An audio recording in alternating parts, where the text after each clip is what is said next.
ने संस्कार करना आयो आयो राजा है दीवाना हो गया। अरे दीवानो के किने पागल ने राजा साहब एकदम पागल हो गया रानी रे वियोग में। अरे और जटे पिंगला ने जड़ाई हुआ माथे में रात राख नो के अन करे हाय पिंगला अरे पाड़े गुरु गोरखनाथ महाराज री धोनी गुरु गोरखनाथ जी महाराज आया। अरे और संतों रे हाथ में वेन तू भी हो तू भी भाटे माथे पटकी। अरे तू भी री ठीकरी हुई अन महाराज करे हाय तुंबड़ी अन वो करे हाय पिंगला। अरे राजा रे कोनों में आवाज की खमा राजा के हे बाबा पाड़ केड़ी दुकान मोड़ी। अरे तो के थे केड़ी दुकान मोड़ी तो के मारे तो पिंगला रोणी प्यारी होती अटे आ जलन राख होगी। अरे महाराज गुरु गोरखनाथ जी महाराज के थारी रोणी पिंगला प्यारी ही एड़ी मारे आ तुंबड़ी प्यारी होती। अरे देख ठीकरी वेगी तो के एड़ी बाबा 1000 तुंबड़ियों लान दे दूं तो के थारी एड़ी 1000 पिंगलाओं खड़ी कर दूं। अरे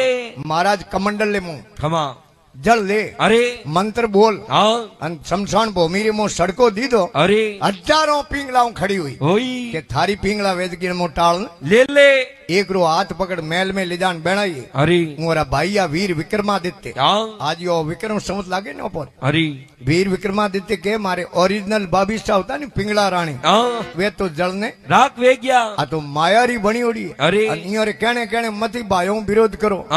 अरे आई महल में कोई आयो आदमी भगत अरे अमर फल भेंट कियो राजा देख के रे पहल की रानी खत्म होगी। अरे अमर फल खड़ाओ अमर हो जाई। अरे मर नाली गिरे मट जाई। अरे अमर फल दियो पिंगला ने बात तो मायारी बनी ओड़ी। अरे उन्हें महल में कोई घोड़ो रो होनी आवतो वो अमर फल दे दियो घोड़ो रे होनी ने और घोड़ो रो होनी जाओ तो वेश्या वर्ती रे अड्डे। अरे उन्हें लिदान अमर फल दियो वेश्या ने वेश्या दे के खोटा कर्म करो। अरे भले अमर फल खा अमर हो। अरे कहूं दौड़ो दिन करो खमा राजा भरतरी जेड़े दो। अरे अमर हो तो परजारी सेवा करी राजा रे रावले है लेन पेश हुई वैश्य अमर फल। अरे राजा तेर राजी हुआ कि पहल के अमर फल लायो तो रोणी खा ले। अरे हमके आयो तो मुंह खा लू 2 ही हजोड़े अमर हो जाओ। अरे पर अमर फल कोई 10-15 थोड़ी वे अमर फल तो एक ही वे। रानी ने बुलाई